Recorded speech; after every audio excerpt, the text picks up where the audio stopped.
सब लोग आए, आप सबका स्वागत है। जैसे अतिथि आएंगे तो उसके बाद हम कार्यक्रम शुरू करेंगे। अतिथि मंच पर बैठेंगे और उसके बाद दीप प्रज्वलन करेंगे और जो अंसारी जी के चित्र के सम्मुख पुष्प अर्पित करेंगे।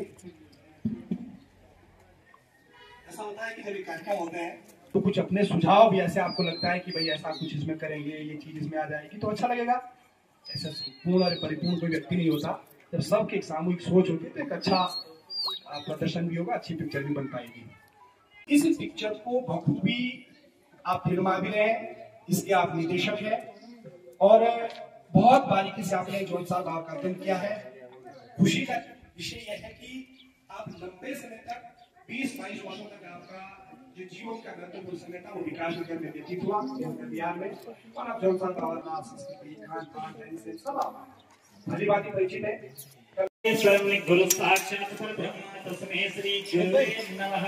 नमो सनन्ताय सहस्रमूर्तये सहस्रपादा शिशिरोरुबाहुवे सहस्रनाम्ने पुरुषाय शाश्वते सहस्रकोटि योगधारिणे नमः। ओम आवापयामि स्थापयामि ध्यायामि पूजयामि ततो नमस्कारं करोमि। सरस्वती नमस्तुभ्ये वरदितामं रूपैः विश्वरूपी विशालाक्षं विद्यां देहिं सरस्वतीं महे। अभिनव प्रियंका मधुबाला जी आप भी चले जाइए। मधुबाला जी आप भी। जौन साहब बाबा की पहली पिक्चर फिल्म का शुभारंभ मधुबाला दीदी जी भी है, उस पिक्चर में भी हमको दिखाई देगी। और पवार साहब की आप धर्मपत्नी है। हिमाचल समूह जो उच्च पदों से सेवानिवृत्त हुए कितने लोग जानते होंगे? 10,000, 15,000 या हो सकता है 2 प्रदेश, 3 प्रदेश, 4 प्रदेश। लेकिन फीचर फिल्म एक ऐसी विधा है जो आपको पूरे विश्व में जानेंगे, जौनसार की संस्कृति को पूरे देश में जानेंगे, पूरे उत्तराखंड में जानेंगे।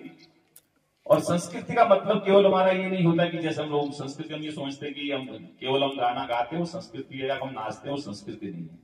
जो मेरे दृष्टि में संस्कृति की जो परिभाषा है, हमारा खान पान संस्कृति है, हमारा गाना बजाना संस्कृति है, हमारा पहनावा संस्कृति है, हमारी मकान संस्कृति है, हमारा खान पान संस्कृति है, हमारा आचार व्यवहार संस्कृति है। तो संस्कृति की एक बहुत बड़ी परिभाषा है और उस परिभाषा में जो हमारा छोटा सा जौनसा बाबर जिसकी जनसंख्या 1.5 लाख के आसपास संस्कृति में समाहित होता है। तो मैं अपने को भाग्यशाली मानूं कि इस फिल्म के जो निर्देशक अनुज जोशी जी ने, उनका बचपन विकासनगर में बीता है और 30 से 35 वर्ष विकासनगर दिनकर बिहार में रहे हैं। और मुझे बड़ा अच्छा लगा, उन्होंने कहा कि दिनकर बिहार जो नाम है वो मैंने रखा था। आपके सामने चर्चा वो भी काफी समय से शायद कर रहे थे कि मैं कोई मैं जौनसार की संस्कृति को करीब से जानता हूं, लेकिन उनको भी कोई ऐसा व्यक्ति जौनसार से मिल नहीं रहा था जो इसको उस रूप में पब्लिक के सामने लाए। क्योंकि जोशी जी को नाम से तो 2001 से परिचित था, जब इन्होंने गढ़वाली तेरी शो फिल्म बनाई थी उस समय से भी परिचित था, बट मुलाकात कभी हुई नहीं थी। मेरे कार्यालय में आते हैं, हमारी मुलाकात होती है और वो चर्चा करते हैं।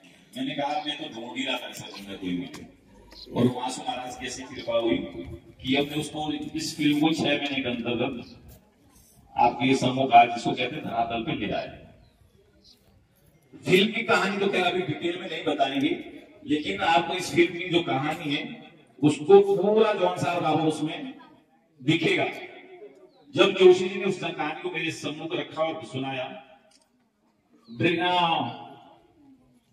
इंटरवॉल के पहले की कहानी हमने 3 घंटे इन्होंने सुनाई एक दिन, फिर इंटरवॉल की कहानी दूसरे दिन 3 घंटे हम लोगों ने सुनी। कुछ इनपुट उन्होंने जो मेरे से मांगे वो मैंने उनको दिए, लेकिन कहानी के रूप में कैसे पिरोना है हम लोगों के बस की बात किसी की नहीं होती, वही आदमी कर सकता है जो इस विधा का माहिर हो। उस कहानी को जब संपूर्ण रूप से हमने सुना 6 घंटे के अंतर्गत, तो 3 बार मेरी आंखों में भी आंसू आए कहानी सुनने पे। जब फिल्म को फिल्माया जाएगा और जब पर्दे में फिल्म आएगी बड़े हॉल में, तो मुझे तो ऐसा लगता है कि जरूर आंसू सभी के आने वाले हैं, ऐसी ये फिल्म बनने वाली है। तो मैं जोशी जी का, चूंकि आप हमारे धरती पे, आप गढ़वाल से रहने वाले और आप जौनसारी अपने आप को मानते हैं, मैं आपका बहुत आभार प्रकट करता हूं कि आपने ऐसा सोचा और आप हमारे लिए पिता तुल्य है, जो तुल्य कि आप हमारी संस्कृति को, जौनसार बाबा की संस्कृति को देश विदेश में पहुंचाने का काम कर रहे हैं। और बॉम्बे से जब कई मैंने टेलीविजन सीरियल्स के जो मुझे जानते हो कई कसौटी जिंदगी की, बाबुल की दुआएं लेती जा, सास भी कभी होती, कई मैं सीरियल्स ट्रैक किए और मेरा मन नहीं लगता था वहाँ पर।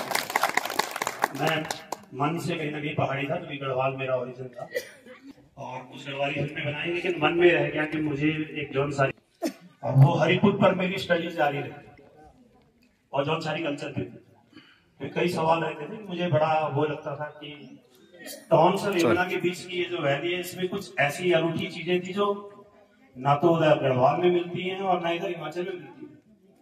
तो मैं बहुत उस पर, बल्कि अपने चौहान जी से, मैं चंद जी से डिस्कस कर रहा था कि ईजी बोलते हैं माँ को, गढ़वाल में नहीं बोलते, लेकिन कुमाऊं में ईजा बोलते हैं, या बगल में शिलाई तक में नहीं बोलते, वहां भी माँ बोलते हैं, आपके रूडू तक में आमा बोलते हैं। तो कोई ऐसी अनूठी बात थी, प्लस इवन लुक पर भी मेरा बड़ा हो जाता था कि जौनसारी की जो लुक है कुछ अलग होती थी। तो कोई तो ऐसा ओरिजिनल, वो उसका फिल्म में जिक्र है, वो आएगा उस पर। मैंने अपनी तरफ से बहुत रिसर्च उस पर की हुई थी, बाकी जो भी कसर थी चौहान जी ने पूरी की। चौहान जी ने बहुत ग्रेट सपोर्ट उस पर हो किया। पर मैं एक और भी बात बता रहा हूँ, मेरा मकसद सिर्फ लैंग्वेज और वो नहीं, कल्चर। मैं कुछ और भी बताना चाह रहा हूँ आपको, जो नई बात बता रहा हूँ, जिसे मैं प्रिजर्व करना चाहता हूँ, चाहे गढ़वाल हो चाहे जौनसार हो। जैसे जैसे हम पहाड़ चढ़ते हैं, वैसे वैसे ऑनेस्टी का लेवल बढ़ता है। तो मैं इस कल्चर को प्रिजर्व करना चाहता हूँ, मैं इस कल्चर के बना। तो मेरे लिए, मैंने जौनसार में कैसे जानता हूँ, मैं विकास नगर के बाजार में उन पहाड़ियों को जानता था जिनको वो दुकानदार ठगते थे, और वो ठगते थे, वो सोचते थे कि ये मंदबुद्धि है, जबकि वो सरल थे। उन्होंने छल जानते थे कि छल कुछ होता है। तो मैं मेरी फिल्म के दो कैरेक्टर है, जैसे यमुना इसलिए नाम है उस लड़की का क्योंकि यमुना से बड़ा पवित्र नाम और क्या हो सकता था, जौनसार की पहचान ही यमुना।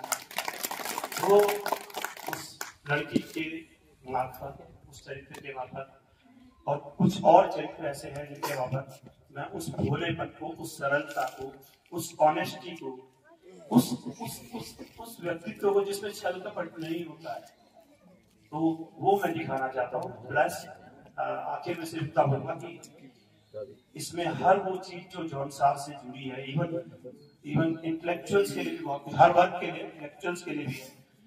हिस्ट्री पर डिस्कशन है, भाषा पर डिस्कशन है, भाषा की इवन टांकरी लिपि कभी होती थी पूरे हिमालय के इसमें, जौनसारी में काफी लिखा गया था, टांकरी में काफी लिखा गया जौनसारी, या बगोई जो ब्राह्मणों की यहाँ लिपि है जौनसार में, उससे लेकर हर तरह का शोध उसमें, उन पर डिस्कशन है।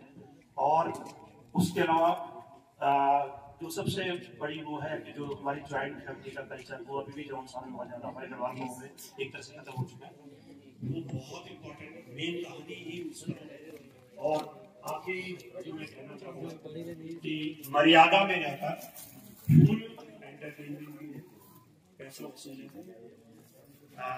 सिनेमा हॉल से ये गारंटी देता हूँ मैं आपको, जो भी बाहर निकलेगा जौनसारी, वो प्राउड जौनसारी बनकर बाहर निकलेगा। संयोग से मैं तो ये कहूंगा कि सदियों में ऐसे क्षण आते हैं, और जो चीज आज, जिस चीज का शुभारंभ हो रहा है, वो भी सदियों तक रहेगा। जैसे अनुज जी ने कहा कि जौनसारियत जिस चीज के लिए जानी जाती है वो सदियों तक याद रहे, इससे अच्छी मिसाल इस फिल्म के अलावा कुछ नहीं। जैसे जोशी ने कहा कि वो इंसानियत, वो मासूमियत बरकरार रहे, उसके लिए हम क्या कदम उठा सकते हैं, किस किस तरह के प्रयास किए जा सकते हैं।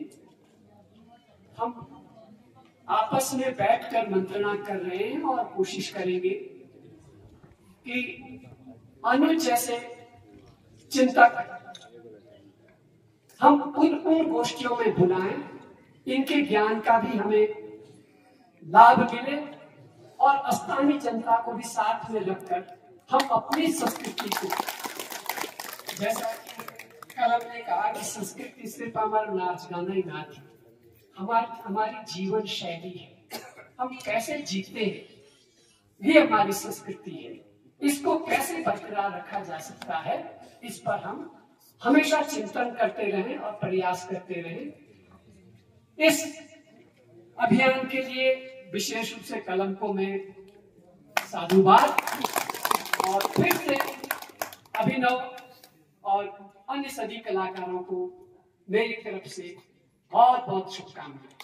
अगर किसी के घर में शादी है तो उसको बोल देते आप आराम कीजिए, हम देखेंगे आपकी शादी कैसे बात। किसी घर में अगर कोई ट्रेजेडी हो जाती है तो पूरे गांव वाले एक साथ होते उसका सहारा मिल जाते हैं। कोई अगर बीमार हो गया तो रात में उसी का जो है पूरा गांव जो है उसकी सेवा किया गया जाता है। दो चीजें हैं जो मैं बताना चाहता हूँ। जौनसार बाबर में अभी तक जो स्किल डेवलपमेंट यानी कि हमारी जो एक काम करने की पद्धति है वो कृषि है या जैसे जानवरों की देखभाल करना, उससे आगे हम बढ़े नहीं। जैसे किसी ने लिखा है, कोई पुरानी किताब में पढ़ रहा था कि महाभारत में पांडवों के जाने के बाद ऐसा हो गया कि जैसे जौनसार बाबर थम सा गया, कोई आगे प्रोग्रेस ही नहीं हुई, हम आगे बढ़े नहीं है। उसका रीजन ये था कि कोई भी स्किल डेवलपमेंट नहीं हुआ है। और इस तरह की चीजें जो कि अभी आगे इतने सारे आर्टिस्ट हैं, और एक ये समझा जाता था कि शायद अगर कोई नाच गाना है, एंटरटेनमेंट है तो किसी जाति विशेष से। अब हम पढ़ाई के साथ साथ वहां से बाहर निकल रहे हैं। आर्टिस्ट जो है उसकी कदर होनी चाहिए, ना कि हम उसमें कोई जाति देखें या कोई दूसरा रूप देखें। तो इससे क्या हो रहा है, जो स्किल है वो ज्यादा डेवलप होंगे, हमारे यहाँ की संस्कृति को ज्यादा प्रचार मिलेगा, हमारे यहाँ के लोग जो है इसके बारे में ज्यादा पढ़ेंगे, अवसर मिलेंगे ज्यादा। और जो आर्टिस्ट है मैं देख रहा हूँ, देखने में तो अच्छे लगे रहे हो आप सब लोग, और उम्दा काम करेंगे। और हम लोग will be proud of this team, not only for now, for years ahead, and you have made the history. बालम का है फोटो में खींचना बालम आकाश दे रहा भारत की आगे नहीं, अनिल जो तो कलाकार भी नहीं है। अच्छा लगेगा, ठीक है चलो आगे